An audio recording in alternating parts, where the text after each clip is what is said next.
There is a particular kind of silence that only belongs to old houses near the ocean. It isn't peaceful. It isn't empty. It breathes. It shifts. It remembers things that the people who live inside it have long since tried to forget. I know that silence better than I know my own heartbeat because I have spent 53 years living inside it, and I have learned, slowly, painfully, and not without cost, that when an old house near the sea goes completely quiet, it is never because nothing is happening. It is because something is happening that it doesn't yet want you to understand. My name is Judith Harper. I am 78 years old. I am a retired family court mediator.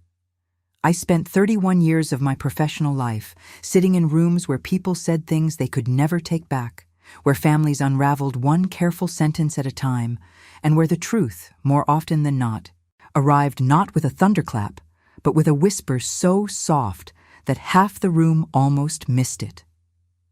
I thought those years had made me unshockable. I thought that whatever life still had left to teach me, it would find a student who was already prepared. Gracious, I was wrong about that. I was so wrong about that, it still makes my chest ache when I think about it, even now, even after everything that followed that night. I live on Chestnut Street, in Camden, Maine. If you have never been to Camden, I want you to imagine something for a moment. I want you to close your eyes and think of a harbor town that looks exactly the way harbor towns are supposed to look, the kind of place that painters come to in September and leave in November with canvases they spend the rest of their lives trying to explain to people who weren't there. The water is the color of pewter on overcast mornings and the color of hammered silver on clear ones. The boats creak in their moorings like old men settling into chairs they have sat in for decades. The lighthouse on the western point has been standing since 1835, and on certain nights when the fog is thick and the bell buoy is ringing a quarter-mile offshore, you can stand on my front porch and feel with absolute certainty that time is not moving in any particular direction. That is Camden. That is where I have lived since my husband Richard and I arrived here in 1971 with nothing but a borrowed truck, a cedar-shingled house that needed more work than either of us was prepared to admit, and the absolute conviction that this was where we were supposed to be. Richard passed 12 years ago, quietly, in his sleep, in our bed, with his hand resting on top of the quilt the way it always rested. I still sleep on my side. I have never moved to the center. But this story is not about Richard, or rather, it is not only about Richard, though I understand now, months after everything that happened, that his absence was the foundation beneath all of it. Grief does that. Grief doesn't stay in one place. It moves through a family the way water moves through limestone, finding every crack, every hollow, every place where the structure was just slightly weaker than it appeared, and it does its patient, relentless, invisible work until one day something gives way that you never expected to give, and you find yourself standing in the rubble of a certainty you had been carrying for years, wondering how you didn't feel it weakening beneath you all along. It was the 14th of October when Laura came home. I remember the specific date because the maple at the corner of Chestnut and Atlantic had just turned the color of old embers, the deep burnt orange that it only reaches for about 4 days every year before the wind strips it bare, and I have always measured October by that tree. I was standing at the kitchen window watching it when I heard her car in the driveway, and I felt the complicated mixture of things that mothers feel when their adult daughters return home after a long absence. Relief and joy, and the particular kind of worry that doesn't announce itself but simply settles into your sternum and sets up residence there without asking permission. Laura is 33. She is tall the way her father was tall, deliberate the way I raised her to be, and she carries herself with a composed quietness that strangers sometimes mistake for coldness, and that I have always understood as care. The care of someone who has learned that words, once released, cannot be retrieved, and who therefore chooses them with corresponding gravity. She was wearing a dark green coat when she came through the back door, and she looked thinner than the last time I had seen her, and there were shadows beneath her eyes that I recognized not as exhaustion from the drive, but as the specific shadows that come from months of sleeping badly, of lying awake in a house that was too quiet and listening to it be quiet. Her husband Daniel had been gone for 3 years. Daniel Harper. She had taken his name when they married 7 years ago. On a September afternoon so clear you could see the Islesboro shore from the Camden waterfront, was a marine cartographer. That is perhaps the most precise way to say what he did, though it doesn't fully capture it. Daniel made maps. Not the kind of maps that most people think of when they hear that word. He mapped coastlines as they actually existed at any given moment, which is different from how they appear on charts that may be years or decades out of date. He documented tidal flats and survey markers and the subtle seasonal migrations of sandbars and channel depths. He worked for the university, for conservation trusts, for harbor authorities, and occasionally on projects I only understood vaguely, even after years of knowing him, for administrative bodies concerned with the legal definitions of maritime boundaries where coastal land met federal jurisdiction. He was meticulous. He kept field journals in a handwriting so small and precise that Laura once told me it looked less like handwriting than like printed text, as though his hands had decided that neatness was simply the appropriate response to the importance of accuracy. He loved this coastline the way people love things that have asked something of them, not passionately and blindly, but with the earned affection of long acquaintance and genuine respect. He died 3 years ago on an offshore research expedition, not from anything violent or dramatic. His heart simply stopped somewhere in the gray water east of Penobscot Bay on a morning in November when the water temperature had already dropped into the low 40s and the research vessel was 3 hours from shore. The medical examiner said it was a cardiac event, undetected and therefore unpreventable, the kind of thing that happens to people who have no idea it is coming until the moment it arrives. He was 36 years old. He was not supposed to die for a very long time, and then he did, and Laura was left inside a grief that I could see from the outside but could not enter, the way you can see a room through a window without being able to open it. She had spent 3 years in the house they had shared in Brunswick, managing his estate, completing the quiet administrative aftermath of a life that had ended before it was finished, and trying, I think, from what she said and what she left unsaid, to understand who she was now that the future she had planned so carefully no longer existed in the form she had imagined it. 3 years is both a long time and no time at all, depending on how thoroughly a loss has rooted itself. I knew that. I knew it from Richard's absence. I knew it from 31 years of watching families discover with painful regularity that grief does not operate on a schedule that anyone outside the grief finds reasonable. I made her tea. I made the lamb stew that she has loved since she was a young woman and that I have made every time she has needed comfort for as long as I can remember. We sat at the kitchen table and talked about practical things, the drive, the weather, the state of the harbor road, which had been repaved in August and was still smooth enough that the locals remarked on it with the faint suspicion that always accompanies good fortune in a Maine October. She ate slowly, deliberately, and she asked me questions about Camden and about my neighbor Vera and about the Penobscot Marine Historical Collection, where I had been doing volunteer cataloging work for several months, and I answered all of them, and neither of us said Daniel's name, and the absence of his name sat at the table with us as solidly as any other presence. After dinner, I made up the guest bedroom. The guest bedroom in my house was Laura's bedroom when she was growing up, though I have never called it that. Childhood rooms carry a nostalgia that I have always thought was kinder to leave gently unremarked upon, rather than to name and thereby require someone to feel something about. I put fresh linen on the bed, the white percale that is smooth and cool, and that I have always associated with the specific comfort of sleeping in a house near salt water. I placed towels on the chair by the window. I opened the window a crack because the night air off the harbor was cold and clean, and because Laura has always slept better with cold air and the sound of the water at a distance. I was smoothing the corner of the quilt when I heard her in the doorway. She was standing very still. She was holding her mug of tea in both hands, the way she does when she's thinking about something she isn't sure she wants to say. I turned and looked at her, and waited, the way I learned to wait in 31 years of mediation, with my expression as open and non-committal as I could make it, giving whatever was coming the space to arrive at its own pace. She looked at the bed. She looked at the window. She looked at the floor just inside the doorway, which is where the old pine boards meet the threshold strip, and something about that particular spot seemed to hold her attention longer than I expected.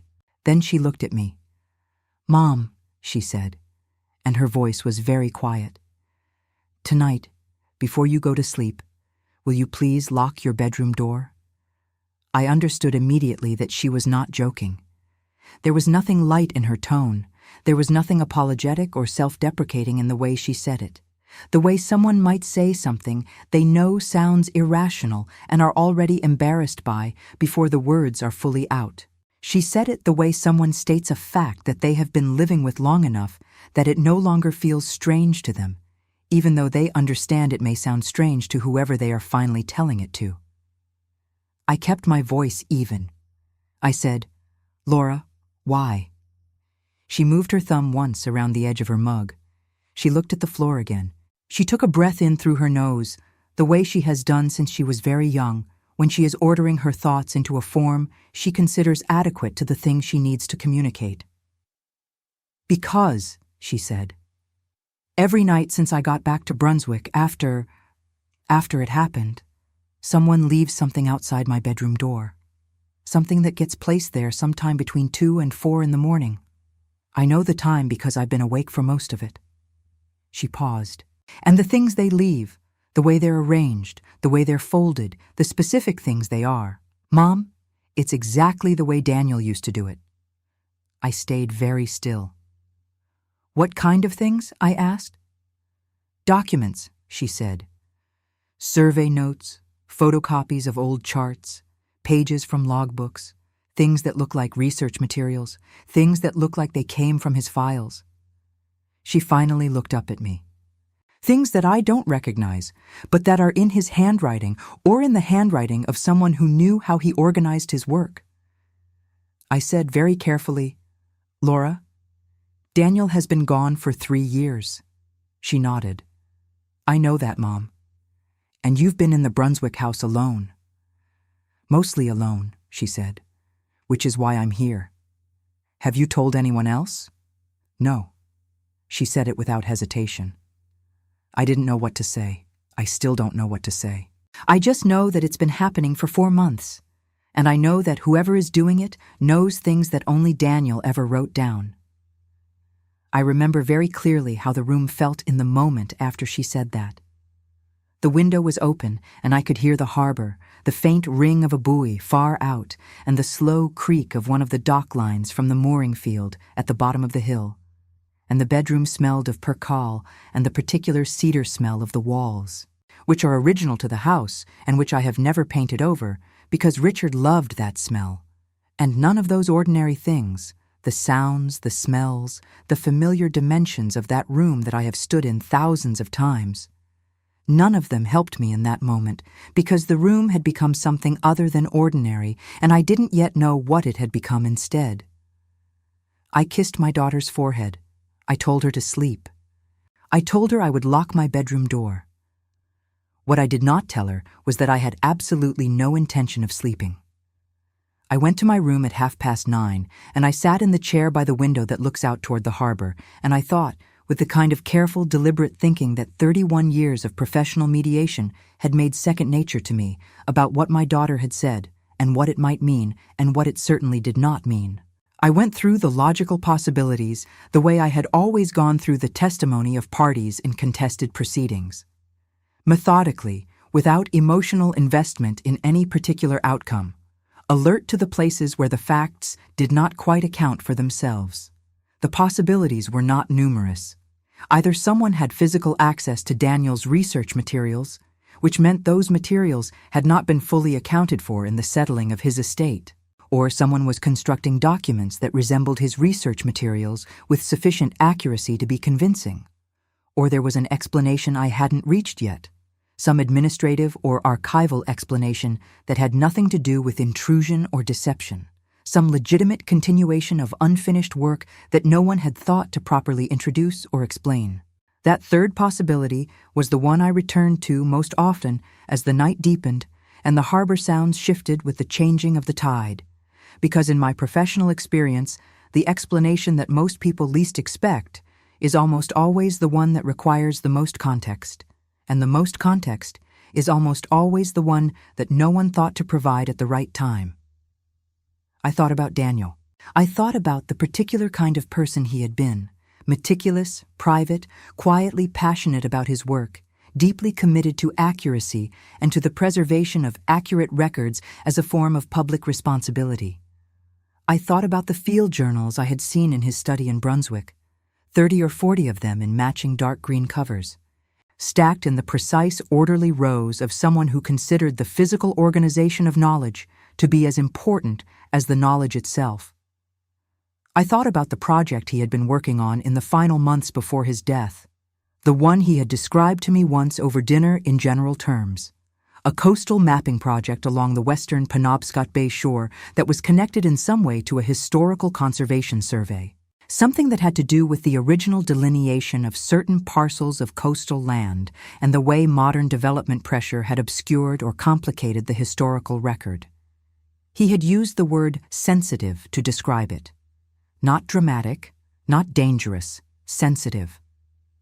The word of someone who understood that accurate information in the wrong sequence could cause difficulties that accurate information in the right sequence would resolve. The clock on my bedside table read 2:17 in the morning when I heard it. It was not a sound exactly. It was more like the absence of the particular silence that had been present for the previous 4 hours. The way a room changes when someone passes through it, even without making any sound you can name. I sat forward in my chair. The harbor was very quiet. The wind had dropped sometime after midnight, and the buoy was no longer audible, and the only thing I could hear was the faint ticking of the clock and my own breathing, which I realized I had been doing rather more quietly than usual without meaning to. And then, from the direction of the hallway, the softest possible sound. Not a footstep, not a creak of the floorboards, which are old and which I know the voice of the way you know the voice of someone you've lived with for decades. It was the sound of paper. Specifically, it was the sound of something being slid across the wooden floor of the hallway, something flat and deliberate, placed rather than dropped, the sound of an action performed carefully and with intention. I did not open my door immediately. I sat in my chair and I counted to 60, and then I counted to 60 again, and the house was entirely silent and I heard nothing more. And then I got up and I unlocked the bedroom door and I opened it. The hallway was empty in both directions. On the floor, directly in front of my door, was a folded piece of paper inside a clear protective archival sleeve of the kind that museums use to preserve documents from moisture and handling. It was placed parallel to the door threshold, flush with the baseboard, with the neat exactness of something positioned rather than simply left. I picked it up. My hands were not shaking.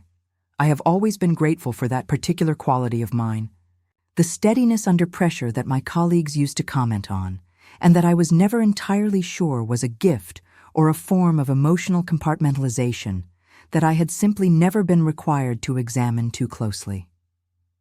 I carried it to my bedside lamp, and I opened the sleeve, and I unfolded the paper inside. It was a nautical chart. Or rather, it was a section of a nautical chart, a hand-reproduced detail of a specific stretch of coastline drawn with the meticulous precision that I recognized in a way I can only describe as visceral, as belonging to Daniel's working method. The scale was marked in the lower left corner. The soundings were noted in feet and marked at intervals across the inked water. Alongshore, in the precise, small handwriting that Laura had once compared to printed text, there were notations referencing specific survey markers, the kind of permanent markers driven into the land by surveyors to establish legal boundaries, with dates beside them, and beside the dates, reference numbers that meant nothing to me, but that had the clear systematic logic of an archival filing system. At the bottom of the chart, in slightly larger handwriting than the technical notations, was a single line. It read, Survey Marker KP7, documented November 3rd, original classification sealed under Penobscot Conservation Archive, Referender 1991-C. Verification pending at time of expedition. I sat on the edge of my bed with that chart in my hands, and I thought about the word pending. Pending at the time of expedition. The expedition that Daniel had not come back from. The expedition after which his pending work had presumably remained exactly that. Pending. Waiting. Unresolved in whatever archival system had assigned it the reference number and the classification and the status that apparently someone, somewhere, was still trying to honor. I knew what I needed to do. I didn't know exactly what would happen when I did it, and I will tell you honestly that I was not entirely certain what I was hoping to find, only that I was quite certain that whatever this was, it was larger than a grieving daughter's insomnia and more deliberate than a coincidence, and that it connected to something that Daniel had been doing in the last months of his life, that neither Laura nor I had understood as fully as it deserved to be understood. At 5:47 in the morning, when the light over the harbor had gone from black to the deep blue-gray that precedes actual dawn, I picked up my telephone and made 2 calls.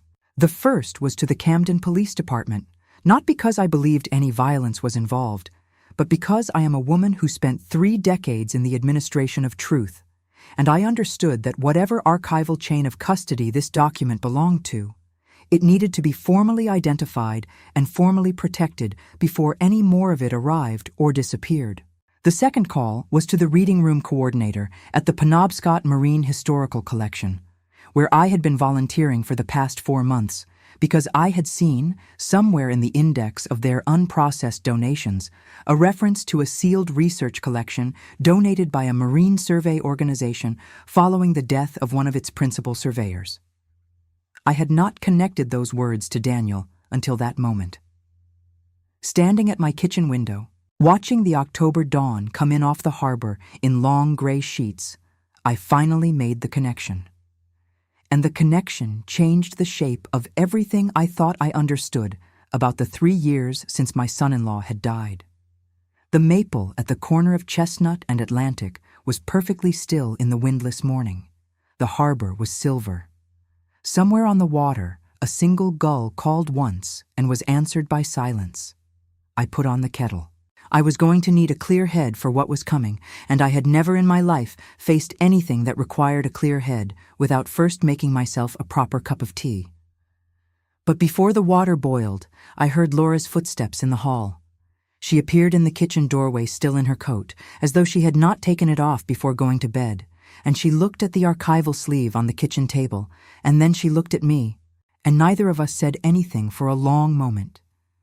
Then she said very quietly, "It happened here too, didn't it?" It was not a question. And I realized, standing in my own kitchen at the edge of dawn with the harbor going silver outside the window and Daniel's precise, careful handwriting on the table between us, that whatever this was, whoever was doing this, and why, and what they were trying to tell us, it had been patient for 3 years. It was not going to stop until we were ready to hear what it was saying. The police officer who came to my door at 7:30 that morning was a woman named Detective Sergeant Elaine Morrissey. And I want to tell you about her because the way a person enters a room tells you a great deal about the way they think. And the way Detective Morrissey entered my kitchen told me that she was someone who had learned to separate what she felt about a situation from what she understood about it, which is a distinction that not nearly enough people master, and that I had spent a career trying to teach. She was perhaps 45, with the particular composed economy of movement that belongs to people who have been in many rooms where the atmosphere was difficult and have learned to take up the precise amount of space a situation requires without claiming more or surrendering less. She looked at the archival sleeve on my kitchen table before she looked at me, which I noted, and then she looked at Laura, and then she looked at me again. "Mrs. Harper," she said, which is technically incorrect. I am Dr. Harper, retired, though I have never in my life considered the correction worth making in any context where it might seem like the point. You mentioned a document when you called. I did, I said. Please sit down. I've made tea. She sat. She accepted the tea with the automatic courtesy of someone who understands that accepting offered hospitality in a stranger's home at 7:30 in the morning is not a social act, but a professional one. She looked at the archival sleeve. She did not touch it. Can you tell me, from the beginning, what's been happening? So I told her. I told her everything Laura had told me the previous evening, and I told her about the sound in the hallway, and I told her about the chart. I spoke precisely and without embellishment, because I know from 31 years of professional practice that embellishment is what happens when a narrator is uncertain that the plain facts are sufficient, and the plain facts were more than sufficient. Detective Morrissey listened the way very good listeners listen, without interrupting, without nodding at intervals to signal comprehension, simply with her full attention directed at whatever I was saying, as though she were transcribing it somewhere internal where it would be properly stored and retrieved. When I finished, she asked me 3 questions. She asked whether Laura had ever photographed the materials left in Brunswick. Laura said she had on her telephone, starting about 6 weeks in, when she had understood that whatever was happening was not going to stop on its own. She asked whether Daniel's research estate had been fully settled through probate. I said I believed so, but that I would need to consult the attorney who had managed it, a woman named Helen Bradshaw in Rockland, whom Daniel had trusted with his professional affairs and who had been thorough and kind throughout the process. And she asked whether the reference number on the bottom of the chart, Penobscot Conservation Archive Refazor 1991-C, meant anything to me. I told her what I had realized at 5:47 that morning, standing at my kitchen window. She wrote something in her notebook. She looked at the archival sleeve one more time. Then she looked at me with the expression of someone who has just mentally reorganized a set of information and arrived at a different arrangement than the one they started with. This doesn't look like a criminal matter at first assessment, she said, but it may be a probate matter, and it may be a records matter, both of which have their own mechanisms. She paused. I'd like to take the document with me, with your permission, to have it logged and evaluated.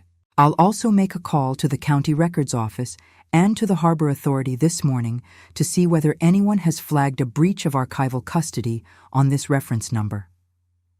Thank you, I said. In the meantime, she said, looking at Laura directly, I'd appreciate it if you could send me the photographs from your phone, all of them, in order, if you have them organized that way. Laura nodded. She was sitting very still, both hands around her mug, and she had the look of someone who has been carrying a weight alone for long enough that having someone else acknowledge the weight's existence is itself a form of relief, even before anything is resolved. After Detective Morrissey left, I sat at my kitchen table and I listened to the harbor.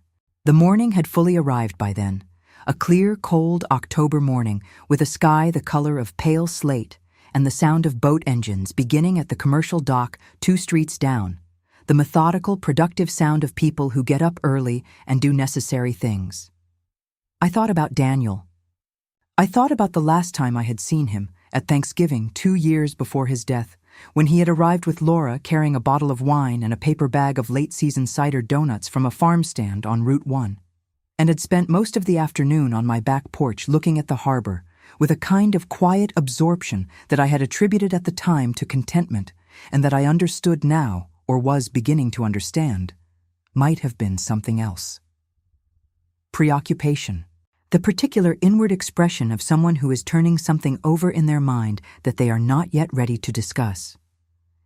He had said one thing to me that afternoon that I had filed away without fully registering.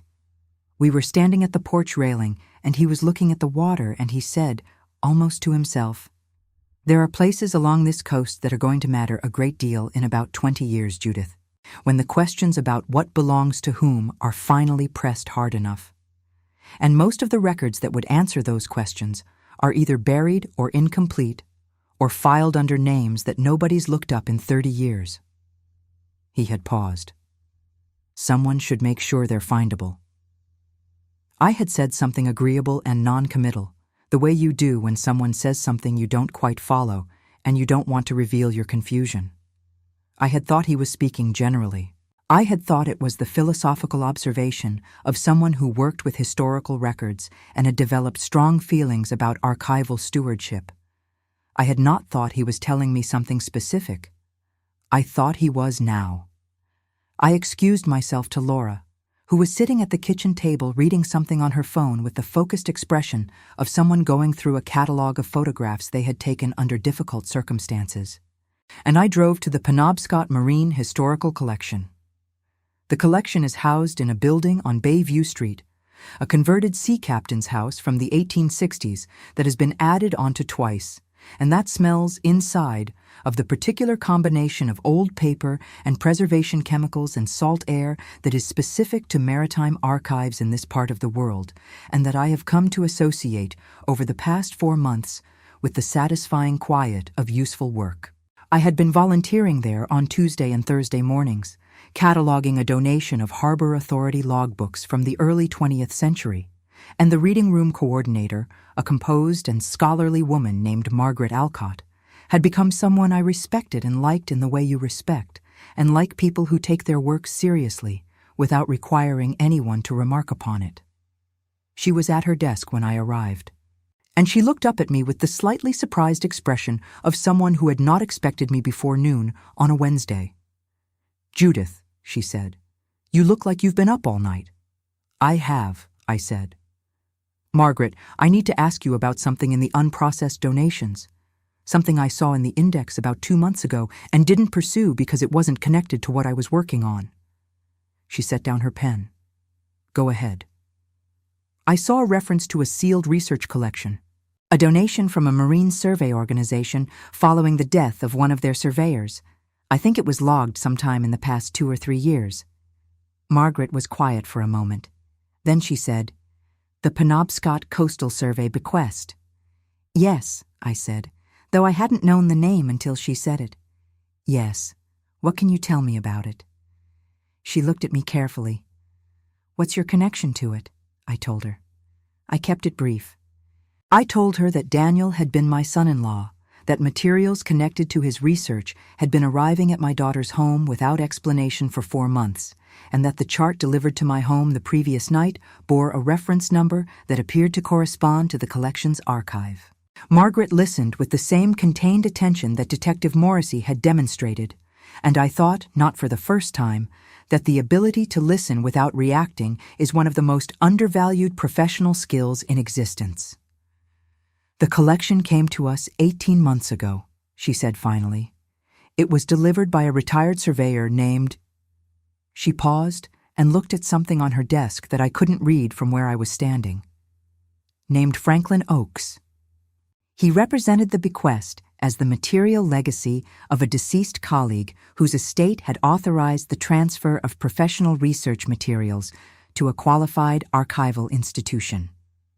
The materials were sealed at the time of donation, with instructions that they were not to be cataloged or accessed without notification of the deceased's immediate family." I sat down in the chair across from her desk, which I had not been invited to do, and she did not remark on it. "They've been sitting here," I said. "In a sealed archival box in the climate-controlled storage room," she said, "waiting. For us. For whoever the appropriate family contact turned out to be." She looked at me steadily. "Judith, I knew the name Harper was on the documentation. I didn't connect it to you until just now.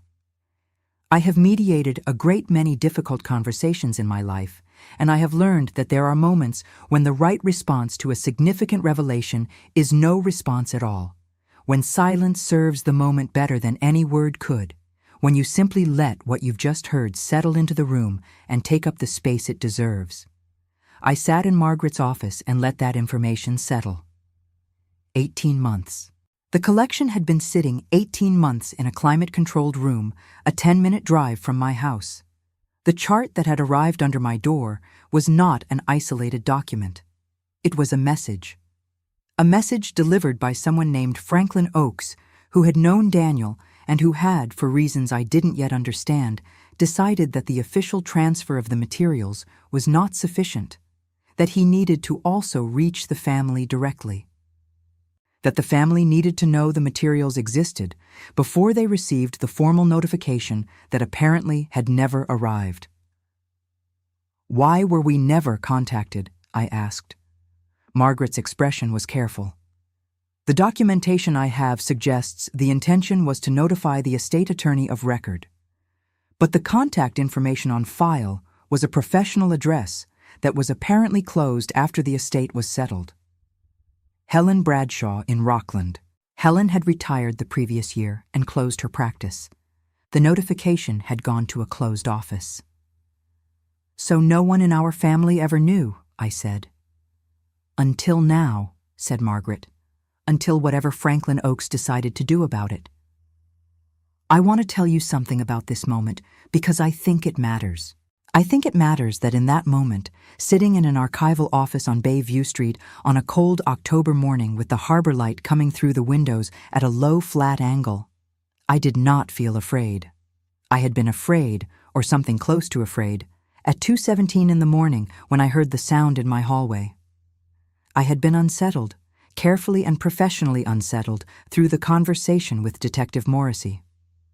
But sitting in that chair, with the shape of the thing beginning to emerge from whatever obscured shape it had held for months and years, what I felt was something that I can only describe as the particular kind of relief that comes from a puzzle finally declaring its own logic, not solved, not resolved, but legible, becoming legible. Daniel had been doing something in the last months of his life that mattered, something careful and deliberate and connected to this coast in a way that had outlasted him. And someone who had known what he was doing was trying, in the most indirect and patient way imaginable, to make sure we knew it too. If you are watching this and you have found this channel recently, I want to ask you something. I want to ask you to stay, because what I am about to tell you is the part that I spent the first 3 months after that October trying to assemble from all the pieces I found. And it is not a simple story, and it is not a story that belongs to one person or one document or one archival box in a climate-controlled room. It is a story about what a man believed was worth protecting, and what someone who loved that work was willing to do to make sure the protection held. So please, if you haven't yet, take a moment to subscribe to this channel. There are people who found this story last week who are watching this part now, and I think, if you've made it this far, that the kind of story I'm telling you is the kind worth following all the way through. And I promise you, it is not going where you think it's going. I called Detective Morrissey from Margaret's office. I told her what I had learned about the Penobscot Coastal Survey bequest and about Franklin Oakes. She said she would run the name. She called back 14 minutes later, while I was sitting in the reading room with a cup of coffee that Margaret had made with the quiet efficiency of someone who understands that difficult conversations require practical support. And she told me that Franklin Oakes was listed in the State Professional Registry as a retired coastal surveyor licensed in Maine, with a last known address in Rockport. 4 miles up the coast from Camden. 4 miles. "He's local," I said. "Very," said Detective Morrissey. "Have you contacted him?" "I've dispatched an officer to the address. I want to speak with him myself, but I need to check a few things first." A pause. "Judith, the Harbor Authority has confirmed that reference number 1991C is associated with a historical survey of a coastal parcel adjacent to the Magunticook watershed. The survey was commissioned in 1991 as part of a conservation easement process, and the findings were sealed, pending a legal determination that was apparently never finalized. That determination is now relevant to a current conservation review that was opened 8 months ago." I thought about what Daniel had said on my porch at Thanksgiving. 20 years. Questions about what belongs to whom. Most of the records buried or incomplete. He had been 20 years ahead of schedule, and then he had run out of time, and the questions had arrived anyway, on their own schedule, the way important questions always do. "The documents he was delivering," I said. "The ones to Laura's house. They were pieces of the survey." That's what it looks like, she said. Someone seems to have been releasing them gradually. Not all at once. Why gradually? Another pause. That, she said, is what I'd like to ask Mr. Oakes. I drove back to Chestnut Street. Laura was still at the kitchen table, but she had moved from her phone to a legal pad on which she had written 2 columns of notes in her father's, in Daniel's, methodical handwriting. And I stopped in the kitchen doorway and felt something grip my chest for a moment before I recognized what it was. She wrote exactly the way he had written. The same column organization, the same margin notation style, the same habit of underlining references rather than circling them. I had never noticed it before. I noticed it now with the particular sharpness of a detail that has been present all along and suddenly becomes visible. I've been going through the photographs, she said without looking up, the things that were left outside my door. I've been trying to put them in sequence. She looked up. Mom, I think they were meant to be read in order, like installments, like someone was giving me one piece at a time so that I'd have to think about each one before I got the next. Why would someone do that? I asked, though I already thought I knew. Laura set down her pen. Because Daniel always said that the worst thing you can do with complicated information is give it to someone all at once. She was quiet for a moment. He used to say that the information worth protecting was the kind that needed to be understood before it could be useful. That if you handed someone a conclusion without the reasoning, you'd given them something they couldn't actually use. I sat down across from her. Laura, I said, I need to tell you what I found this morning. I told her about the bequest. I told her about Franklin Oakes. I told her about the Conservation Review and the 1991 survey and the reference number and the sealed determination that had never been finalized. I watched her face as I spoke, and I watched the sequence of expressions that moved across it. Surprise, and then confusion, and then a slow, careful rearrangement of something. The expression of someone recalibrating a belief they have held for a long time and finding, with complicated feelings, that the recalibration is necessary. He was still working on it, she said, even in the last months. It looks that way. He never told me exactly what the project was. I don't think he thought he needed to explain it yet. I think he thought he had more time. She looked at the legal pad. She looked at the harbor through the kitchen window. Then she said something that I have thought about every day since. Do you know what he told me the last morning he left for the expedition? He said, and I remember this exactly because it struck me as an odd thing to say before a research trip. He said, everything I've been doing out there makes more sense from the shore than from the water. I've been getting that backwards. She paused. I didn't understand what he meant. I thought he was talking about methodology. She looked at me. Now I think he meant that all the things he'd been mapping and documenting, all the records he'd been trying to protect, they were about this coast, about this specific place, about the people on this shore. Her voice was very steady. He wasn't trying to produce an academic record. He was trying to protect something real. The kitchen was quiet. Outside, a fishing boat was coming into the harbor at a slow, deliberate angle, its engine at low throttle, the kind of careful approach that experienced harbor captains make in a crosswind. We need to see the archive box, I said. We can't yet, Laura said. Can we?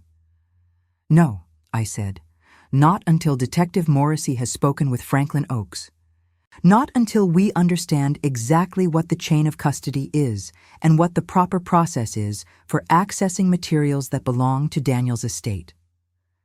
I paused, but Margaret at the collection has said she will cooperate fully, and the Harbor Authority has confirmed the reference is valid, and there is a current conservation review that has a legal interest in the materials. So it's real, Laura said. All of it. It's not grief making things seem like they mean something. It's real, I said. Whatever Daniel was doing, it was real, and it was unfinished, and someone has spent 3 years trying to make sure we knew it before the window closed. She was quiet for a long time. Then she said, very quietly, "I kept thinking it was him. At night. I knew it wasn't. But I kept thinking. Whoever was doing it, they knew him well enough to do it exactly the way he would have. The same spacing on the floor. The same way of folding the sleeve." She looked at me. "Do you know how strange it is to recognize someone's absence so specifically? Not just that they're gone, but that you can see the exact shape of them in the way their work is being continued?" I reached across the table and covered her hand with mine. I didn't say anything. There wasn't anything to say that would improve upon what she had just said. That afternoon, at 3:20, Detective Morrissey called me back. Her voice had a different quality than it had in the morning. Not alarmed, but changed in the way that a voice changes when it has been given information that has altered the shape of the situation it is navigating. "I spoke with Franklin Oakes," she said. "And? He's 81 years old," she said. "He's been delivering those materials since the month after Daniel died. He and Daniel had an agreement. Oakes says Daniel asked him specifically, asked him as a colleague and as someone who understood archival process, to continue releasing the documents to the family if anything happened to him before the conservation review was filed. He says Daniel was worried that without the research being released in the right order at the right time, the legal value of what he documented would be misunderstood or disregarded." I was quiet. "He chose to deliver them in person," Morrissey continued, "because Daniel had told him that Laura processed difficult information better when she received it in stages. He said Daniel described it to him very precisely." A pause. "Judith, he says he's been leaving the materials in Brunswick, and he says he doesn't know how one arrived at your house." The kitchen was very still. "He doesn't know," I said slowly, "how one arrived here. He says he's never been to Camden." I looked at the spot on the floor just inside my kitchen door, the specific spot of pale pine boards where I had picked up the archival sleeve at 2 a.m, and I felt the particular quality of silence that belongs to a question that has just rearranged itself into a form that is both more and less answerable than the one it started as. Someone else had been here. Someone else, separate from Franklin Oakes, had placed that chart under my bedroom door. And that meant there was at least one more piece of this that neither Laura nor I nor Detective Morrissey had yet found. I have spent a great deal of my life in rooms where the truth was arriving by degrees, where what appeared to be the full picture at 9 a.m. had revealed itself by noon to be merely the foreground of something considerably more complicated, and what seemed settled by afternoon had opened again by evening into a new and unexpected depth. I thought I had become accustomed to that quality of expanding revelation. I thought that 31 years of professional exposure to the way human situations unfold had given me a reliable tolerance for the moment when the ground shifts beneath a conclusion you believed was solid. But sitting in my kitchen on Chestnut Street on that October afternoon, with Detective Morrissey's voice still in my ear and the harbor going gray through the window and the certainty that someone other than Franklin Oakes had been in my house, sitting with all of that, I understood that there are some ground shifts for which no amount of professional experience can fully prepare you, because they are not professional experiences at all. They are personal ones. And personal ground, when it shifts, shifts differently. Laura was watching me from across the table. She had heard enough of my side of the conversation to understand that something had changed, and she was doing what she always does when she is waiting for information she knows may be difficult. She was very still, and her hands were flat on the table on either side of the legal pad, and her expression was the particular composed expression that I recognized as costing her something. I set the phone down. I told her what Detective Morrissey had said. I told her about Franklin Oakes and the agreement and the deliberate sequence and the specific instruction about releasing documents in stages. I watched her face move through the same recalibration I had felt in my own chest. The recognition that Daniel had anticipated this, that he had planned for it. That somewhere in the final months of his life, while he was working and mapping and documenting this coast with his small, precise handwriting in his dark green journals, He had also been thinking about what would happen to all of it if he wasn't there to explain it. And he had made arrangements. Careful, considered, characteristically methodical arrangements. The grief that crossed her face in that moment was not the sharp grief of fresh loss. It was the quieter and in some ways more difficult grief of understanding someone more completely than you did when you had them. Of seeing a dimension of a person that their absence has revealed in a way their presence never quite did. I know that grief. I know it from Richard, from the things I learned about the texture of his inner life in the years after he was gone, the things that emerged from old letters and the recollections of friends and the particular way certain people's faces changed when they spoke about him. The grief of continuing to know someone after they are no longer there to be known. He planned for it, Laura said, quietly, not as a question. He planned for it, I said. She looked at the legal pad. She picked up her pen and set it down again. He never told me he was worried about what would happen to the research. I don't think he wanted to worry you, I said. I think he thought the arrangement with Oakes was sufficient. That if something happened, Oakes would handle it through proper channels, and the materials would find their way to you through the estate process. I paused. He couldn't have anticipated that the attorney would retire and close her office before the archive donation triggered a notification. So the system failed, she said. The administrative system did what administrative systems sometimes do, I said. It encountered a gap it hadn't been designed to bridge, and someone, Franklin Oakes, spent 3 years trying to bridge it by hand. She was quiet for a long moment. Then, but someone else came here, to this house. Someone Oakes doesn't know about. Yes, someone who knew enough about Daniel's system to replicate it exactly. The sleeve, the placement, the specific kind of chart. Yes. She looked at me steadily. Mom. Who else would have known how Daniel organized his materials that specifically? It was the question I had been turning over since Detective Morrissey had said the words, "He's never been to Camden," and I had not yet found an answer that fully satisfied me, though I had found the beginning of one. The beginning of an answer pointed toward the university, toward Daniel's professional colleagues, toward whoever had worked alongside him on the final project, and had therefore witnessed his methods firsthand, in the field, in the conditions under which his particular habits of organization had been most visible and most consistently practiced. I told Detective Morrissey this when she called back an hour later, and she said she had reached the same conclusion, and she said she had placed a call to the university's Marine Geography Department to request the personnel records for anyone who had participated in the Penobscot Coastal Survey project in the 2 years before Daniel's death.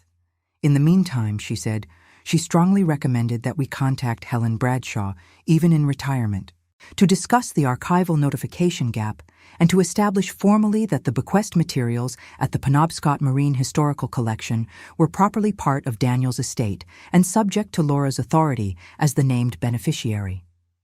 This was, Detective Morrissey explained, important, not because anyone disputed it, but because formalizing it would allow the archive to release the materials to us through proper process rather than requiring everyone to rely on the good intentions of a retired surveyor and whoever else had been operating outside official channels.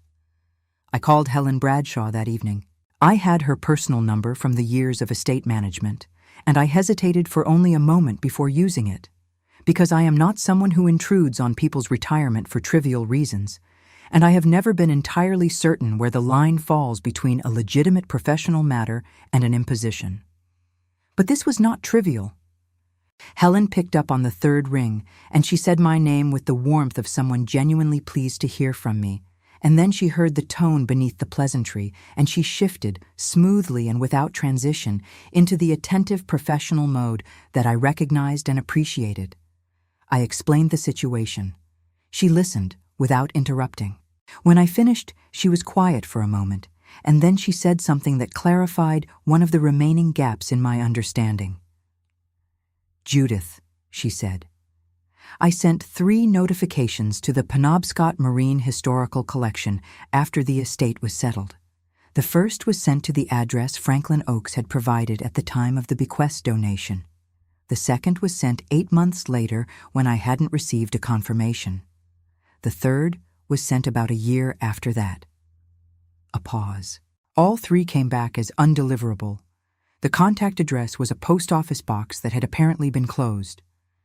I thought about that. Oaks closed the box. It appears so, which means he may not have known the notifications were attempted, or... Helen paused again, more carefully this time. He may have been operating under a different timeline than the one the estate process assumed. Daniel's instructions to him may have specified conditions for notification that hadn't yet been met. Conditions, I said. What kind of conditions? I don't know. I only know what was in the formal estate documentation, which was standard. Whatever Daniel communicated to Oaks directly was outside the legal record. After I hung up, I sat at my desk, the small one in the corner of the sitting room that looks out toward the side garden, where the last of the October asters were holding on with the particular tenacity of flowers that don't understand they're supposed to be finished. And I thought about conditions. About the possibility that Franklin Oaks had not been operating outside Daniel's intentions, but precisely within them. That Daniel had given him specific instructions about when, and not just how, the materials should be released. And that those conditions had something to do with the conservation review that had been opened 8 months ago, right around the time Oaks had changed his approach and begun delivering materials more urgently. 8 months ago. The conservation review had opened 8 months ago. The deliveries to Laura in Brunswick had begun approximately 4 months ago, which meant Oaks had spent 4 months after the review opened deciding what to do, and then had begun delivering. Which meant something about the review had told him the time had come. I needed to understand the conservation review. I needed to understand what it was reviewing and what the outcome of that review would mean for the coastal parcel connected to Daniel's survey, and why Daniel had believed the review would eventually arrive, even though it apparently hadn't existed yet when he died. I needed to understand what he had seen out there in the water east of Penobscot Bay that had made him certain enough of the future to make arrangements for it 3 years before it materialized. The following morning, Thursday, which was one of my regular volunteer mornings at the collection, I arrived at Bayview Street at 8:30, and I asked Margaret Alcott if I could spend time with the historical index files connected to the Penobscot watershed conservation records rather than with the harbor logbooks I had been cataloging. She looked at me for a moment. "This is related to what you told me yesterday." "Yes," I said. "I want to understand the context before I see the box. I want to know what Daniel was working within, not just what he produced." She nodded once, the nod of someone who understands that there is a right way and a wrong way to approach archival material, and that the right way involves preparation. She led me to the map and index room, which is a small side room off the main reading room that smells more strongly of preservation chemicals than anywhere else in the building, and that contains floor-to-ceiling shelving organized in a system that Margaret has refined over 20 years, and that I had only partially learned in 4 months of volunteering. She pulled 3 index binders from the shelf, the 1988 through 1995 coastal survey records for Knox County, and she set them on the reading table, and she left me with them and a fresh cup of coffee. I want to tell you what I found in those binders, because it is the part of this story that I think matters most for understanding what Daniel had been doing and why it mattered and why someone, multiple someones, as it turned out, had been so patient and so determined to make sure it wasn't lost. The 1991 Penobscot Coastal Conservation Survey had been commissioned as part of a larger effort to formalize the boundaries of a series of historic easements along the western bay shore. These easements were old, some of them dated to the late 19th century, when certain landowners along the coast had voluntarily restricted development on their shorefront parcels as part of informal agreements with the state and with early conservation organizations. The agreements had never been formally adjudicated.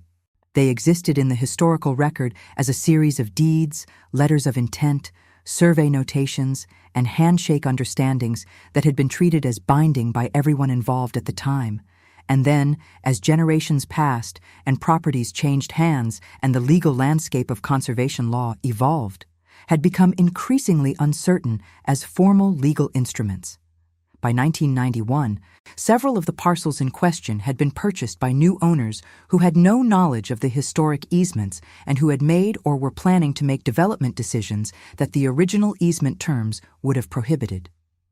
The Conservation Survey had been commissioned to document exactly which parcels were affected, what the historical record showed about the terms of the original agreements, and what survey markers existed in the physical landscape that could serve as evidence of the original boundaries if the easements were ever formally contested. The survey had been completed. The findings had been compiled. And then, according to the index, the finalization of the legal determination had been indefinitely postponed following a dispute between the State Conservation Office and the County Records Authority over jurisdiction. The materials had been sealed pending resolution of the jurisdictional question. The resolution had never come, and the sealed materials had sat in the archive, classified under reference number 1991C, for 32 years. Until a development proposal for one of the affected parcels had triggered a mandatory conservation review 8 months ago. I sat with that information for a long time.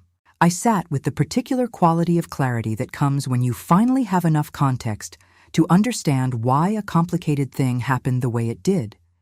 And the clarity has the texture of something opening rather than something closing, because it opens onto more questions rather than resolving into a simple answer.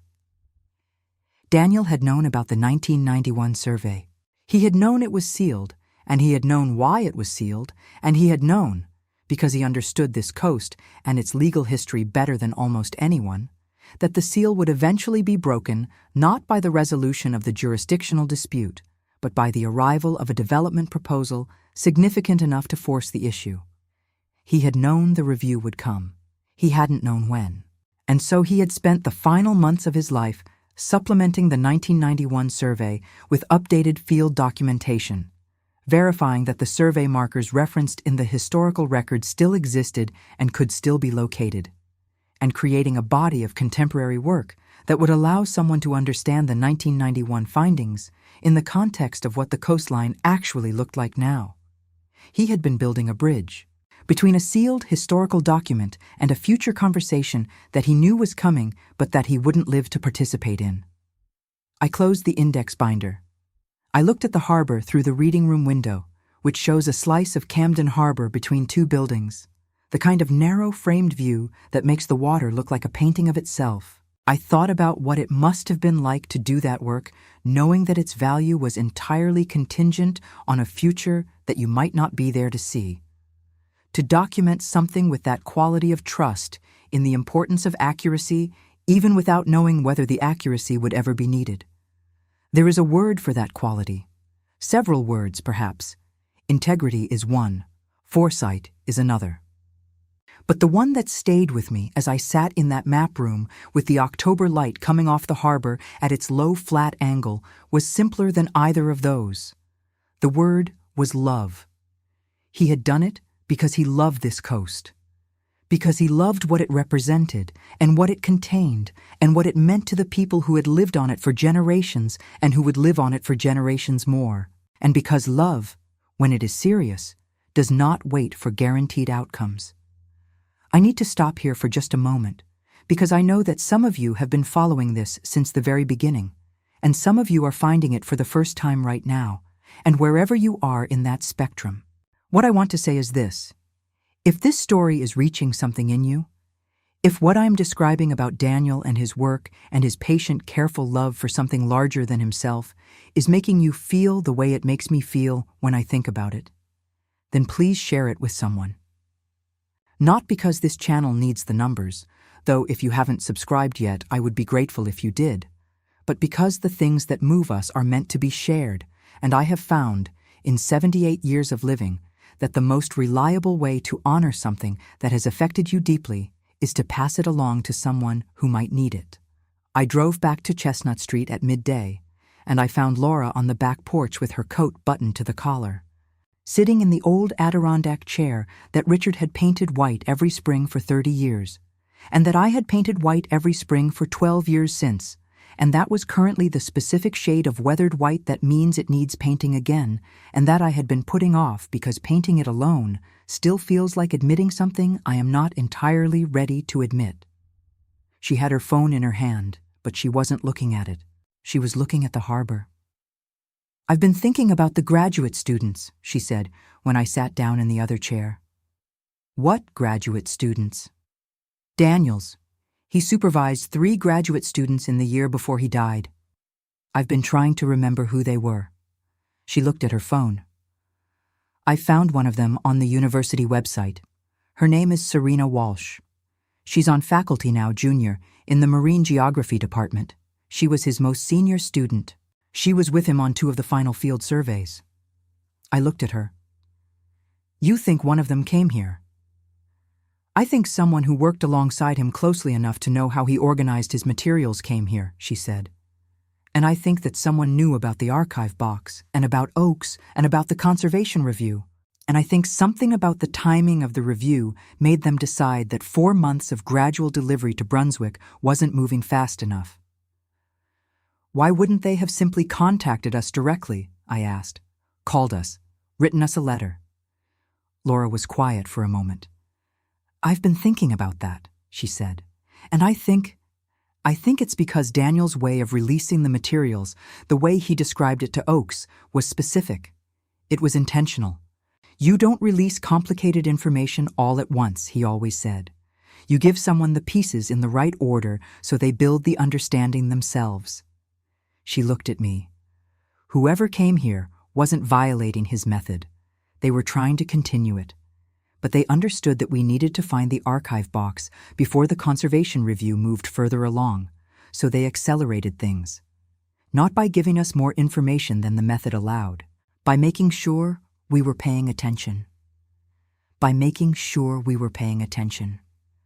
I thought about the archival sleeve placed parallel to my bedroom door with geometric precision at 2 a.m. I thought about the sound of paper on pine floors in the dark. I thought about the fact that whoever had done it had not knocked, had not rung the bell, had not left a note explaining themselves.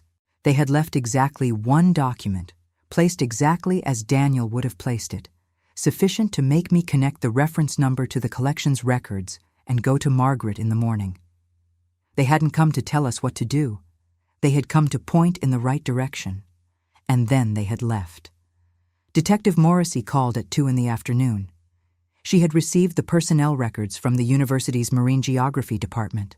She said there were 2 people who had worked directly with Daniel on the Penobscot survey project in his final year. One was a retired colleague named Thomas Wren, who now lived in Bar Harbor and who Morrissey had already spoken with by phone. He was 73, recently widowed, and had confirmed his knowledge of Daniel's work and of the archive donation, but had stated clearly that he had not been to Camden and had not delivered any materials to my house. He had said this without defensiveness, and with the straightforward quality of a man who didn't particularly care whether he was believed, but was stating a fact. The other was Serena Walsh. Morrissey had not yet reached her.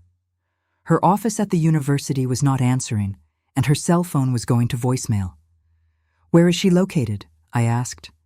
"The university address is in Orono," Morrissey said. "But the department secretary told me she's been on field research along the Knox County shore for the past 3 weeks. A pause. "Judith, that's local." I looked at Laura across the kitchen table. She was watching my face with the careful attention of someone reading a text in a language they mostly, but don't entirely know. "She's been here," I said. Not to Detective Morrissey, to Laura. "She's been working along this coast for 3 weeks. Laura was very still. "She knew the review timeline," she said quietly. "She would have known. She's in the department. She would have known when the review was filed, and she would have known what it meant for the archive box, and she would have known—" She stopped. Then, she would have known that the official notification had failed. Someone in the department would have known. How? I asked. Because the university received a copy of the conservation review filing, Laura said slowly, working it out as she spoke. Standard procedure for academic institutions with research interests in the affected area. And when the review came through, someone at the department would have gone looking for Daniel's materials and discovered that they were sitting in an archive box in Camden, and that nobody in his family had ever been notified. The pieces were assembling themselves with the quiet inevitability of a puzzle in its final stages, when the remaining components have been reduced to few enough that each one has only one possible position. Serena Walsh had come to Camden because she was working along this coast anyway. She had come to my house in the middle of the night because she knew that Franklin Oakes's gradual delivery method, while faithful to Daniel's intentions, was not going to move quickly enough to allow us to access the archive box before the conservation review reached a stage where the materials would become formally subpoenaed rather than voluntarily produced. She had placed the chart under my door because it contained the specific reference number that would send me directly to Margaret at the collection and directly to the formal process of claiming the box. She had not introduced herself. She had not explained herself. She had done the minimum necessary to point us in the right direction, in the manner that Daniel himself had always used, and she had trusted us to follow the direction. The question that remained, and it was not a small question, was why she hadn't simply told us. Why a woman who was clearly intelligent and clearly committed to the protection of this research had chosen to replicate Daniel's indirect method rather than simply picking up a telephone and saying, "Your husband's archive is at the Penobscot Marine Historical Collection, and there is a conservation review underway that needs those materials, and you should claim them now." I thought I knew the answer. I thought I understood it in the way you understand things that you cannot yet prove, when the logic of a situation points so clearly in one direction that the direction becomes its own evidence. But I needed to hear her say it. I needed to sit across from Serena Walsh and hear her explain it in her own words, because I am a woman who spent 31 years in the presence of human truth in its most complicated forms, and I have learned that the explanation a person gives for a thing they have done tells you nearly as much about who they are as the thing itself. And who she was, I was beginning to understand, mattered to this story in a way I hadn't yet fully grasped. Laura's phone rang at 4:17 that afternoon. She looked at the screen. She looked at me. She said very quietly, "It's a number I don't recognize. Orono area code." The harbor was perfectly still. The October light had gone low and golden the way it does in the late afternoon of clear fall days, turning the water the color of old brass and casting long shadows from the pier pilings across the mooring field. And in the silence of my kitchen on Chestnut Street, with that golden light coming through the window and my daughter's phone ringing in her hand, I felt with absolute certainty that what happened next was going to change what we understood about everything that had come before. "Answer it," I said. She did. I have learned, over the course of a long life, that the moments that change everything rarely announce themselves as such. They arrive wearing the ordinary clothes of ordinary events, a phone ringing, a door opening, a name spoken aloud in a quiet kitchen, and it is only afterward, when you have had time to sit with what followed, that you understand the full weight of what that moment carried. The phone call that Laura answered at 4:17 on that October afternoon was one of those moments. It lasted 11 minutes. I sat across the table, and I watched my daughter's face, and I did not interrupt, and I did not ask questions, and I did not move. And what I saw moving across her expression during those 11 minutes was something I had rarely seen in 33 years of knowing her. The specific quality of a person being surprised not by something frightening or terrible, but by something that is simultaneously more painful and more beautiful than they had prepared themselves to receive. When she set the phone down, she sat very still for a moment. The harbor light through the kitchen window had shifted in those 11 minutes from gold to the deeper amber of late afternoon. the light that in October only lasts for about 20 minutes before it goes to gray. And the room felt different in that light, softer somehow, more interior. The way rooms feel in the late afternoon of significant days when the ordinary world has temporarily receded to allow something else its proper space. "That was Serena Walsh," she said. "I know," I said. "She wants to meet us." She looked at her hands on the table. She said she's sorry. She said she knows that what she did was unconventional and possibly frightening, and she would understand completely if I was angry. She paused. "I'm not angry." "What did she say?" I asked, gently. Laura looked up at me. "She said that Daniel talked about this house, about Camden, about you, Mom. She said he used to describe coming here as the specific feeling of arriving somewhere that was already entirely itself. She said—" Laura's voice caught once, briefly, and she let it, without trying to suppress it or apologize for it, which is something I have always loved about her. The way she allows herself the dignity of feeling what she feels without treating it as a problem to be managed. She said that when she came here 3 weeks ago for the field research and she drove past Chestnut Street for the first time and saw the harbor from this hill, she understood exactly what he meant. I sat with that for a moment. "She's coming tomorrow morning," Laura said. She asked if that was all right. "It's more than all right," I said. I called Detective Morrissey and told her that Serena Walsh had made contact and had arranged to meet us the following morning, and Morrissey said she appreciated the update and asked whether I would be comfortable if she were present for the meeting, or whether I preferred to handle it privately first. I told her privately first, and then I would call her immediately after, and she accepted this with the professional equanimity of someone who has learned when a situation benefits from institutional presence and when it benefits from human space, and who is wise enough to know the difference. That evening, Laura and I cooked dinner together for the first time in 3 years. Not because the habit had been broken deliberately, but because the circumstances of the preceding years had not aligned to allow it, and because circumstances, I have found, have their own timing that is not always the timing one would choose. We made the lamb stew again, not because it required making, there was still enough from the previous evening, but because making it was a form of being together that didn't require either of us to speak, and because the kitchen smelled of rosemary and the harbor, and because both of those smells are, for me, the smell of the kind of ordinary grace that I have come to understand is the best thing life offers if you are paying attention. We talked, while we cooked, about Daniel, not about his death, not about the archive or the conservation review or the careful mechanisms he had put in place against his own absence. We talked about him, about the specific quality of his laugh, which arrived about 2 beats later than most people's laughs, because he always needed a moment to be entirely certain something was funny before he committed to finding it so. About the way he held a coffee mug with both hands, regardless of whether it was hot, not for warmth, but out of what seemed to be a form of appreciation for the mug's existence.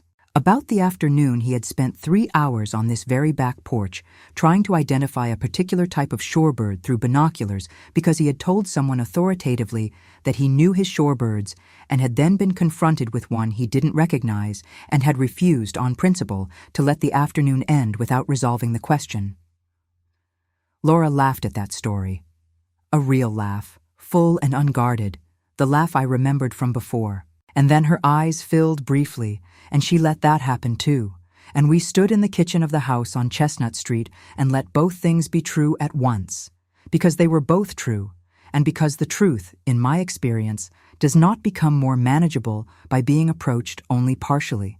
Serena Walsh arrived at 9 the following morning in a dark blue pickup truck that had the weathered, practical look of a vehicle that spends a great deal of time on coastal access roads, which it apparently did. She was younger than I had imagined, perhaps 30, with the outdoor coloring of someone who works largely outside, and dark eyes that were direct and serious, and that, when she shook my hand on the front porch, held mine for a moment with the specific gravity of someone who understands that this meeting carries more weight than a first meeting ordinarily does and is not going to pretend otherwise. "Mrs. Harper," she said, "thank you for seeing me." "Judith," I said, "come inside. I've made coffee." She sat at the kitchen table across from Laura, and she held her mug with both hands, and I noticed it immediately. And I saw Laura notice it too, and neither of us said anything, but the noticing passed between us like a current. One of those small, profound coincidences that accumulate meaning precisely because they are never intended. She spoke for a long time. She spoke carefully and without evasion, in the manner of someone who has decided that the only way through a difficult conversation is directly through it, which is the only manner I have ever had much patience for.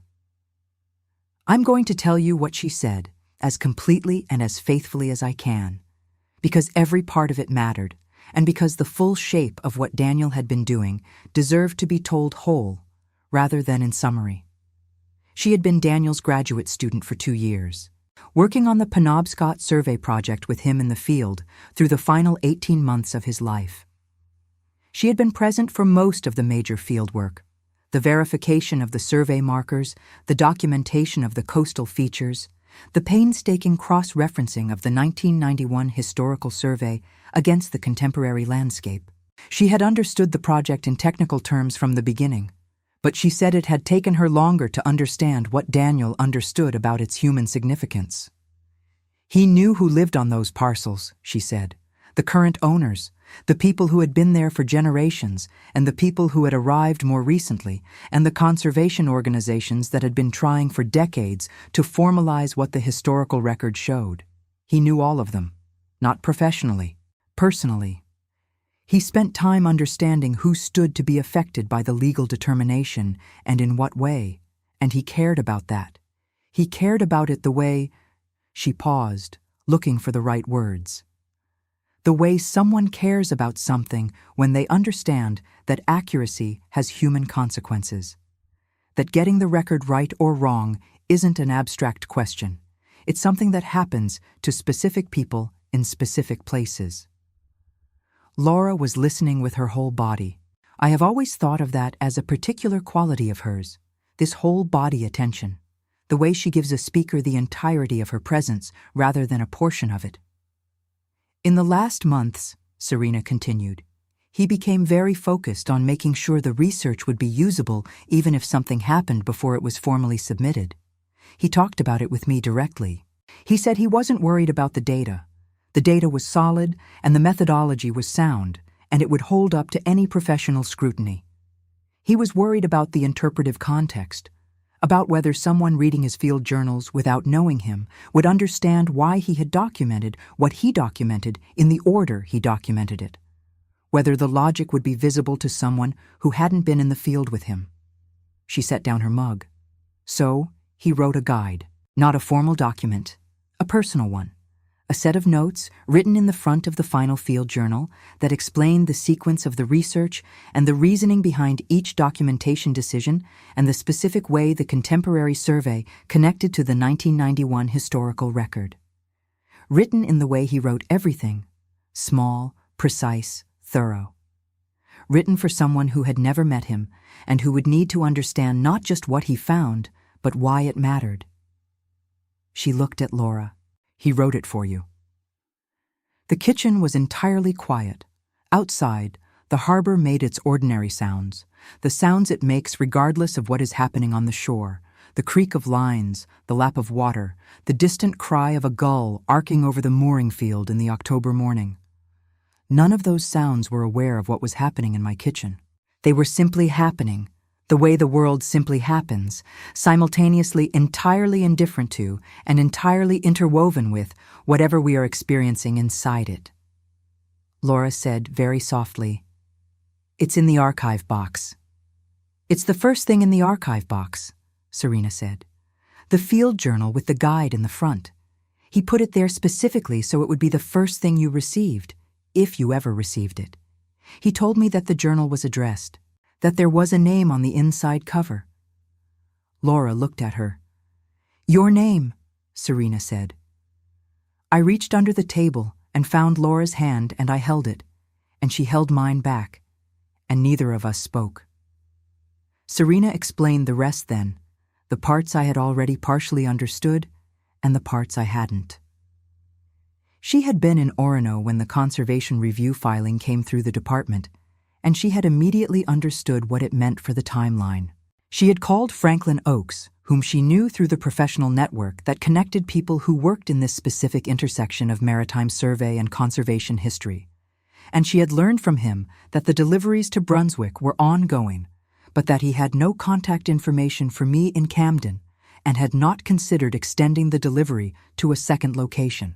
She had also learned in the same conversation that Oakes was in declining health, nothing critical, but enough that the sustained effort of the monthly deliveries had become a strain, and enough that she had begun to worry quietly about what would happen if he was unable to continue before the archive was formally claimed. She had come to Camden 3 weeks ago for legitimate field research along the Knox County shore, contracted by a conservation organization that was monitoring the same coastal parcels that Daniel's survey had documented. When she drove past Chestnut Street and saw the house she had heard Daniel describe so many times, she had made a decision. Not impulsively. She said she had sat with it for 2 weeks before she acted, turning over the question of whether what she was planning was the right thing or merely a thing that felt right, which she acknowledged were not always the same.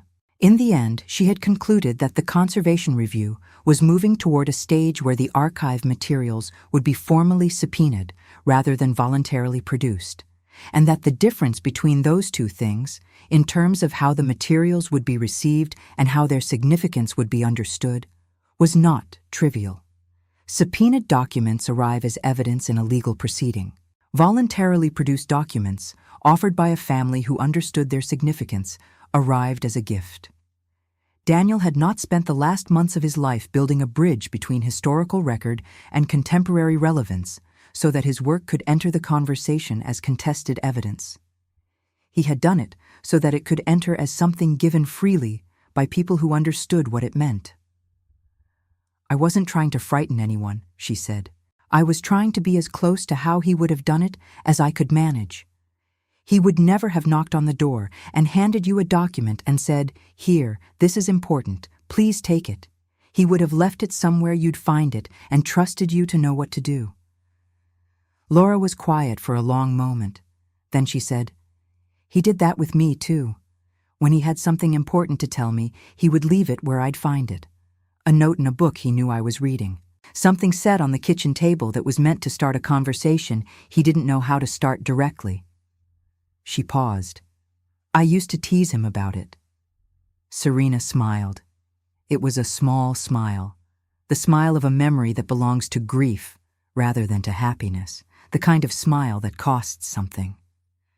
"He mentioned that," she said. "I called Detective Morrissey after Serena left. I told her everything. Morrissey listened with her characteristic contained attention, and then she said she would close the inquiry on her end. There was nothing criminal to pursue. The document delivered to my home had been placed by someone with legitimate professional connection to the materials and with intentions that were transparently oriented toward the protection of archival integrity, and the whole situation resolved as an administrative matter rather than a law enforcement one." She did say, before she rang off, that in 22 years of police work, she had encountered a great many unusual situations, but that this particular one was, in her professional assessment, one of the more quietly extraordinary. I agreed with her. The formal process of claiming Daniel's archive box from the Penobscot Marine Historical Collection took 4 days. Helen Bradshaw handled it from her retirement with the crisp efficiency of someone who has never entirely stopped being the professional she was. And Margaret Alcott at the collection facilitated with an attentiveness that I will be grateful for as long as I live. The materials were formally released to Laura as the named beneficiary of Daniel's estate on the 18th of October, a Friday, in the late morning, in the reading room of the collection on Bayview Street. Serena Walsh was there. Franklin Oakes was there. He had driven down from Rockport, moving slowly and with a cane, but with the clear-eyed presence of someone who had been carrying something for a long time and was finally setting it down in the right place. Thomas Wren, Daniel's retired colleague from Bar Harbor, had driven 3 hours to be present because, he said simply when he arrived, it seemed like the kind of thing one ought to be present for. Margaret had opened the room for us and made coffee, and then removed herself with the graceful tact of someone who understands that certain moments belong to the people in them. The archive box was made of acid-free gray board, the standard archival material, sealed with red archival tape that Margaret had confirmed had not been opened since its donation. Laura sat at the reading table and she put her hands flat on the surface of the box for a moment before she opened it, and nobody said anything while she did that, because there are gestures that require silence, the way certain notes in music require the rests around them, and this was one of those gestures. She broke the seal and she opened the box. The first thing inside was the field journal, dark green cover, the same as all the others. On the spine, in Daniel's small printed handwriting, the words Penobscot Survey, Final Field Documentation. She lifted it carefully, and she opened the front cover and she read what was written on the inside page. And whatever was written there, she read twice, silently. And then she closed the journal gently, and she held it against her chest with both hands, and she looked at the ceiling for a long moment in the way that people look at ceilings when they are trying to give themselves the vertical space their feelings require. She did not tell us what it said. She has never told me, specifically, what it said. I have not asked.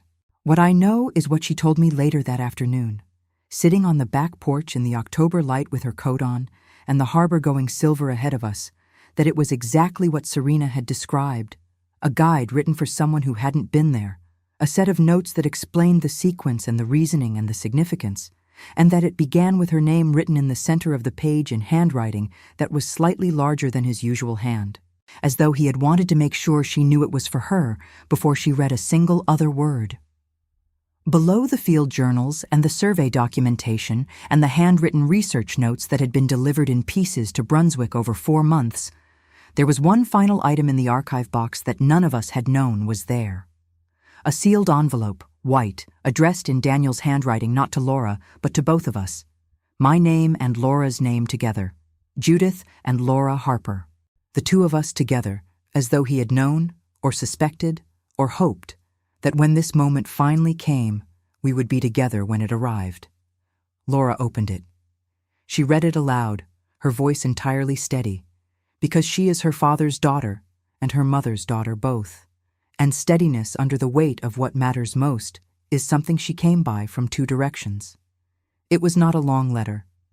Daniel was not a man who used more words than a thing required, but it said, in the careful, precise prose of someone who had spent a professional life understanding that language, like cartography, is most useful when it is most exact, that he had loved this coast, and he had loved its history, and he had loved the specific way that places accumulate meaning over time in ways that are invisible until someone takes the trouble to map them. He said that the work he had been doing in his final months was the work he was most proud of, not because it was the most technically accomplished, but because it was the most fully connected to what he believed mattered, which was the protection of things that could not protect themselves. He said that the people along this shore, the ones whose families had maintained informal agreements with the land for generations, deserved to have the historical record work in their favor when the legal questions finally arrived, and that he had done everything he could to make sure the record was complete and accurate and findable. He said that he was not afraid of the work being unfinished. He said that the important thing about unfinished work is not that it is unfinished, but that it exists, and that existing is always better than not existing, and that if the work found its way to the right people at the right time, then the unfinished parts would finish themselves, because that is what important work does when it is released into the world with enough care. And then, at the very end, 2 lines that Laura read in a voice that only changed its quality very slightly, in the way that voices change when what they are carrying is very close to the surface. Tell your mother that the view from Chestnut Street is the best evidence I know of for the proposition that some things are exactly what they appear to be. I have been grateful for that house my entire adult life. Nobody spoke for a moment. Franklin Oakes looked at his hands. Thomas Wren looked at the window. Serena Walsh looked at Laura with the expression of someone who has been protecting something for a long time and is only now fully understanding what it was worth. I looked at the harbor.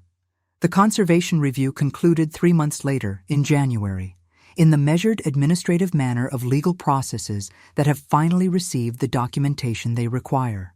The materials from the archive box, combined with Franklin Oakes's personal testimony and the supplementary field research that Serena Walsh had been conducting along the Knox County shore, provided a historical record sufficiently complete and sufficiently documented to support the formal recognition of several historic conservation easements that had existed informally for over a century. The coastal parcels in question were protected. The families and organizations that had been maintaining their end of those old informal agreements without legal reinforcement for decades received the formal acknowledgement that the historical record had always supported and that Daniel's work had finally made findable. He had been right about 20 years. He had been close. It had taken 27 from the 1991 survey to the January determination. But the bridge he had built had held, and the people on the other side of it had crossed safely. In February, on a morning when the harbor was glassy and still, and the air had the particular crystalline quality of Maine in deep winter, when every edge is sharp and the light on the water is almost painful in its clarity, I drove to the Camden Public Library and I delivered Daniel's restored nautical chart, the one that had been slid under my bedroom door at 2 a.m. on the 14th of October, to the library's Maritime Archive.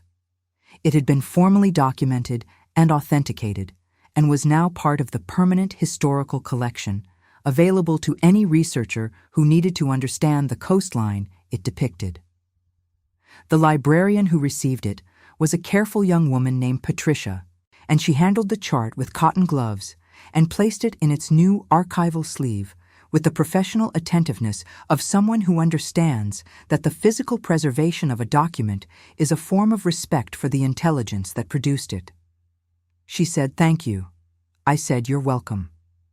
And then I stood in the library for a moment, in the warm quiet of a reading room that smelled of paper and old wood and the particular specific piece of a place that exists specifically so that knowledge can survive the people who create it. And I thought about Daniel, and I thought about what I was going to do next. Laura had gone back to Brunswick, not with the heaviness she had arrived with, but with something different, a kind of settled clarity that I recognized as the specific relief of a question that has finally been answered. She was not finished grieving. She will not be finished for a very long time. And I have made my peace with the long timeline of grief because I know it well enough to know that its length is proportional to the depth of the love that preceded it, which means it is not a problem to be solved, but a country to be inhabited with as much grace as one can manage. But she was no longer bewildered. She was no longer living inside a mystery that had no shape. She knew what Daniel had been doing, and she knew that what he had been doing had mattered. And she knew that the instinct that had been leaving things outside her door at night had not been grief making the world seem meaningful. It had been the world being meaningful, which it sometimes is when you are paying the right kind of attention. I drove home on that February morning along the harbor road, past the boats in their winter moorings, and the lighthouse on the western point, and the maple at the corner of Chestnut and Atlantic, which in February was entirely bare and silver-branched and beautiful in the way that bare things are beautiful when you understand that bare is not the same as empty. I unlocked my front door. I went inside. I stood in my kitchen for a moment, listening to the harbor, listening to the house breathe. I am 78 years old. I have lived on this street for 53 years. I have mediated 341 contested family proceedings, and I have watched the harbor in every season, and I have loved 2 people with the whole of whatever I am, and I have lost one of them and been given him back, partially, in the specific form of understanding him more completely now than I did when he was alive. I have learned, in the months since that October night, that the past does not stop knocking because it is past. It stops knocking when it has finally been heard. And the hearing of it, the patient, attentive, willing hearing of what the past has been trying to say, is not a passive act. It is one of the most active and demanding and worthwhile things that any of us are ever asked to do. My daughter had not been afraid of what was leaving things outside her door. She had been waiting for someone to help her understand why it hadn't stopped. And what it turned out to have been saying, all along, through every carefully folded archival sleeve and every precisely placed nautical chart, was not something frightening. It was not a mystery in the dark sense of that word. It was simply the unfinished voice of someone who had loved this coast and loved the people on it, telling us in the only language he had ever really trusted, the language of careful, patient, accurate documentation, that some things are worth protecting even when you are no longer there to protect them, and that the maps we make, if we make them with enough care, will outlast us. They will outlast all of us, and they will still be accurate when the people who need them most finally know where to look. If this story has stayed with you, if what Judith and Laura and Daniel and all the quiet, patient people who loved this coast have left you thinking about is something you want to carry a little further, then please subscribe to this channel. Press that button, leave a comment below telling me what part of this story moved you most, because I read every single one, and your words matter here. They genuinely do. Share this with someone who needs a story that reminds them that the truth, when it is handled with care, finds its way home. And I will see you in the next one.